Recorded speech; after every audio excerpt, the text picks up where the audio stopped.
Pokoknya nggak mau tahu surat ini harus sampai ke pimpinan DPR karena saya ini masih warga negara Indonesia yang walaupun di dalam penjara masih terjaga ada hak-haknya juga. Betul. Dan aku nggak minta hakku, aku minta hak Keanu sesuai dengan Undang-Undang Perlindungan Anak. Itu orang-orang di sekitar even ya maksudnya zaman sekarang ya dengan exposure berita segala macam itu Keanu tidak pernah ngelihat berita kah atau temennya nyeplos gitu kan? Halo viewers Oromi, Moms and Dad semua. Hari ini saya semangat banget karena pada hari ini saya lagi mau dengar cerita berbagi dari seorang yang luar biasa banget yang kehidupannya tadi rasanya kayaknya tentram, aman, damai, enak, tiba-tiba terpuruk, terjun bebas, tapi bagaimana dia bisa bangkit lagi itu yang pengen saya pengen banget dengar ceritanya. Siapa lagi kalau bukan Angelina Sondak, Mbak Enggi sampai belibet nih saking semangatnya. Tapi beneran loh, saya kemarin ya pada saat denger berita keluar gitu kan ya dari lapas itu langsung wah ini harus sih ngobrol nih gitu. Karena saya membayangkan yang ya maksudnya tampak luar ya tentunya ya gitu yang biasanya kayak hidupnya wah oke, gitu kan ya lagi happy lagi kemudian walaupun memang sebelumnya lagi dalam masa duka ya tapi kan secara overall mungkin yang kelihatan orang tuh kayaknya lagi enak segala tiba-tiba wah terjun bebas tapi here you are gitu ya standing tall gitu luar biasa banget sih. Apa kabar Mbak Engi? Alhamdulillah sih ya try to get along pertama. Terus adapt, iya. Terus adjust, iya. Terus yang paling penting itu adalah adjust dengan medsos kan, karena harus 10 tahun yang lalu medsos belum segininya dan aku masih harus mendefinisikan apa yang namanya haters, netizen, terus apa-apa ya begitulah istilah-istilah baru. Soalnya kalau nggak Keanu bilangnya aku old school banget. Atau bergaul dong mom gitu kan ya. Tapi kita berbicara masa sekarang ya. Jadi setelah keluar dari lapas, kegiatan aktivitas sehari-hari selain adjusting tadi ya, adapting tadi apalagi Mbak Engi? Yang ngurusin anak yang paling penting, ibadah, terus apa ya, ibu rumah tangga kali ya, pembantu juga iya. Artinya kita ngerjain semua hal-hal yang dulu aku lakuin di lapas gitu, serasanya kok masih di lapas gitu ya. Jadi maksudnya rutinitasnya kok oh iya ya, gua jam 7:30 itu udah buka keong. Nah, terus aku udah harus ngurusin binatang, baru jam 9 ngaji, habis itu bla bla bla bla bla gitu. Jadi, tapi kan ini udah di rumah gitu ya. Oh, memang kalau di lapas bangun tuh memang rutin tuh 7:30, jam 7. Dibuka keong. Jadi kalau bangun itu kan kita keong sholat tuh apa subuh. tuh? Keong itu sel. Oh, nah, jadi namanya halusnya keong. ya kan, ini ada istilah lain nih gitu ya. Bener. Nah jadi bangunnya kan sholat subuh karena sholat subuh harus kan. Tapi sholat subuh masih di dalam keong. Masih di dalam keong, jadi belum dibuka tuh. Nah jam 7:30 tuh udah kayak anak ayam keluar, ya kan? Karena langsung gejrek kan dari pintu ke pintu kan pas ngebukain. Nah itu jamnya kita untuk keluar. Tapi kalau nggak keluar pun boleh atau memang diharuskan untuk berkegiatan ya? Oke. Jadi masih ritmenya seperti itu. Yang paling kagok dalam proses menyesuaikan ini? Yang paling kagok ya karena ada Keanu kan. Jadi maksudnya biasanya nggak ada yang nagging, nggak ada yang manggil gitu. Terus tiba-tiba, Mami aku mau rice bowl gitu kan. Aku berasa kayak surga banget. Terus gitu lagi belajar mesen gitu ya, online food gitu ya. Online terus, aku sih masih belum pegang admin ya karena masih kagok lah.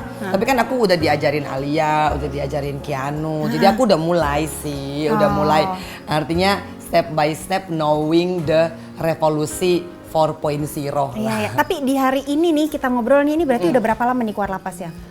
Sekitar 2,5 bulan ya. Itu masih masa adjusting banget. Kalau teori psikologi tuh adjusting tuh bisa sekitar mulai agak mantap itu sekitar 3 bulan. Ntar kalau continue lanjutkan tuh 6 bulan udah lebih stabil lagi. Ini penting gitu. Jadi memang 2 bulan sih masih kayak twilight zone. Gitu kan ya antara di zona ini gimana menyesuaikan apalagi 10 tahun gap ya yang bener loh itu kemajuan kita yang namanya teknologi setahun 2 tahun aja mungkin sudah berbeda apalagi 10 tahun gitu kan ya. Tapi itu benar banget Mbak Lisa. Iya, tapi nggak apa-apa. Jadi selama gitu. masih ada proses untuk mau belajar segala macam sih sebenarnya it's okay. Nah, cuman kan yang mungkin yang paling kayaknya ya mungkin ya gitu kan berat itu mungkin penyesuaian dengan anak kali. Oh itu berat banget Mbak. Jadi artinya kan aku nih kalau sama Sahwa sama Alia mungkin aku kecilnya bareng. Nah kalau Keanu kan aku 2 tahun setengah aku masuk. Nah sehingga aku tuh juga mendekatkan diri ke dia sekarang ini itu kayaknya masih ada gap ya. Berarti sekarang usia Keanu itu 12 tahun mau 13. Oh, ya itu kan ada fase kanak-kanak yang sempat fase toddler yang terpotong gitu kan. Kemudian ada fase kanak-kanak yang sekarang kan lagi masuk ABG ya. Betul. ABG. Jadi ini tiba-tiba Puber. ada hilang gitu, tiba-tiba udah masuk ABG dengan hormonnya. Nggak bisa bayangkan. Itu yang paling susah kalau gadget terus adapting sama medsos, netizen, haters, lovers itu Tapi kayaknya kan lebih signifikan gampang one ya. tetap anak ya, bener nggak? Anak itu yang bener-bener bikin aku pusing 7 keliling dan mencari metode penyesuaiannya juga itu agak berbeda. Walaupun pada waktu aku di lapas kan aku memang ada konsultasi dengan psikiater. Nah kalau aku udah sampai ke psikiater, kalau Keanu itu kan psikolog. Nah psikolog aku itu menganjurkan untuk both side, jadi Keanunya juga, akunya juga. Oh gitu.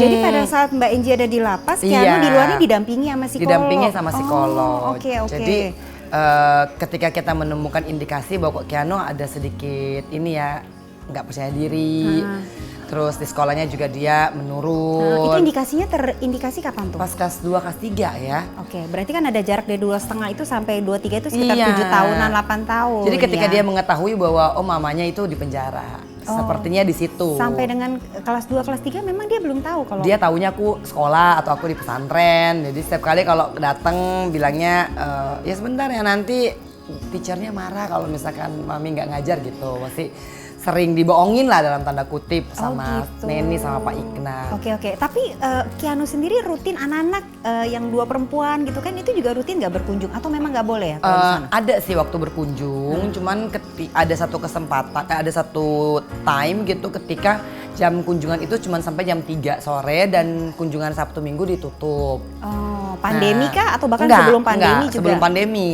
Jadi pas aku 2 tahun di sana, terus ada pergantian kalapas, terus pokoknya tiba-tiba ada peraturan jam kunjungan itu di Sabtu Minggu ditiadakan. Nah, sementara Keanu itu udah mulai kelas 2 pulangnya jam 3:30. Jadi sempat lama tidak Nah, berkunjung. itu yang aku bener-bener depresi akut. Itu tahun keberapa di lapas, Mbak? Itu aku tahun ketiga atau tahun keempat dah ya. Aku juga udah Dan kurang-kurang pasti ingat anaknya persisnya. juga mungkin nyari-nyari ibunya kali ya? Iya, jadi di saat itulah yang bener-bener aku seperti kena shock dan bener-bener udah putus harapan lah ya. Nggak Namanya bisa ngebayangin pisah dari anak. itu udah jumpalitan gitu kan, udah uring-uringan, semuanya mau diajakin berantem. Kayaknya senggol bacok gitu ya? Iya, jadi kayaknya emosinya tinggi gitu kan, karena setiap kali aku tanyakan jalan keluar, jawabannya kan ya ikutin aja jadwal kunjungan. Nah kalau misalkan diikutin terus, berarti aku berapa tahun ya Bu nggak akan ketemu Keanu, karena Keanu itu jam sekolah, jam 3.30 baru keluar sekolah gitu. Nah kan jawabannya ya mungkin karena aku juga narik pidana kan, jadi jawabannya sebegitunya, sekali dengar, 2 kali dengar, ketiga kali dengar kan kita jadi terus gue gimana gitu. Iya. Kalau ngikutin berarti gue gimana, gue lagi nggak berdaya gitu. Adanya jadi emosi gitu kan. Nah udah yang ya teriak lah, ngajakin berantem lah. Nah akhirnya aku memberanikan diri benar-benar teriak lah. Ini aku bersurat kepada negara ini. Oh, oke. Iya. Melalui pengacara. Enggak, bersama Pak Ikna yang bawa suratnya. Oke. Saya bilang Terus? coba ke wakil rakyat. Pak Ikna ini ya kan? asisten ya? Pak Ikna ini supir aku. Oke. Terus habis Supir itu aku yang paling iya, setia iya. tuh kan. Pokoknya nggak mau tahu surat ini harus sampai ke pimpinan DPR karena saya ini masih warga negara Indonesia yang walaupun di dalam penjara masih terjaga ada hak-haknya juga. Betul. Dan aku nggak minta hakku, aku minta hak Keanu sesuai dengan Undang-Undang Perlindungan Anak. Akhirnya nyampe itu surat. Akhirnya nyampe waktu surat. Nah, akhirnya alhamdulillah lah ya, Pak Menterinya merespon dan memberikan jam kunjungan anak di jam 4 dan sampai jam 5. Khusus buat Keanu saja Enggak, kah atau akhirnya untuk semua berlaku? anak-anak. Alhamdulillah banget. Jadi kan akhirnya memperjuangkan hak anak yang lain ya. Iya sih, akhirnya ikut juga kan semuanya karena itu teriakan kita para ibu-ibu yang di dalam. Pertama kita udah ya berkatanya kita kan salah ya. Terus kita ada rasa bersalah ke anak itu kan yang ngegantung banget dan it's killing us softly sebenarnya. Iya. Karena Sementara rasa kalau yang salah itu udah kelar selesai, ini Iya. lagi menjalani hukuman. Kalau anak kan perjalanan masih panjang betul. ya. Terus kok dia ikut nanggung gitu ya, itu kan selalu jadi pertanyaan dan selalu jadi guilty feeling di setiap hati ibu. Nah dan kita harus cope with that, itu yang nggak mudah. Dan tapi semenjak itu alhamdulillah rutin ya, Keanu sudah mulai bisa datang lagi. Aku tuh jadi memang mempersiapkan untuk berbicara kepada Keanu perihal maminya di penjara. Jadi aku tuh ke psikiater untuk mencari padanan kata yang pas, kesiapan waktu. Nah kebetulan pada waktu itu dibilang umur 9 tahun nih, dia sudah bisa mulai membedakan antara realita dan Sama, hayalan lah ya gitu, sama atau nggak imajinasi dan sebagainya. Akunya yang nggak ready gitu. Itu udah ikut brain therapy sampai di brain stimulate ya kan, untuk membangkitkan rasa percaya diri aku untuk bertemu dengan Keanu dan mengutarakan bahwa yes indeed I was wrong and then I'm in jail. Itu berat banget Mbak.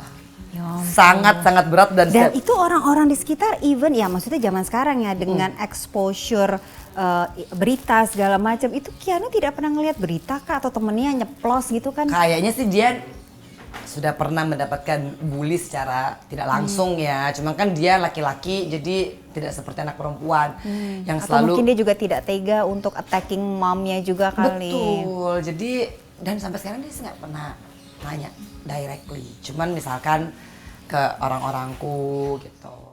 Nggak apa-apa Keanu, pokoknya kita walaupun kita udah dihina orang, walaupun kita udah dimaki orang, yang penting you prove it with your knowledge, you prove it with your prestasi, dengan kamu bisa sekolah yang benar gitu. Ini pada saat dia datang Dia datang berkunjung. kan, Tapi dia nggak ngomong apa-apa. nggak ngomong nih. apa-apa.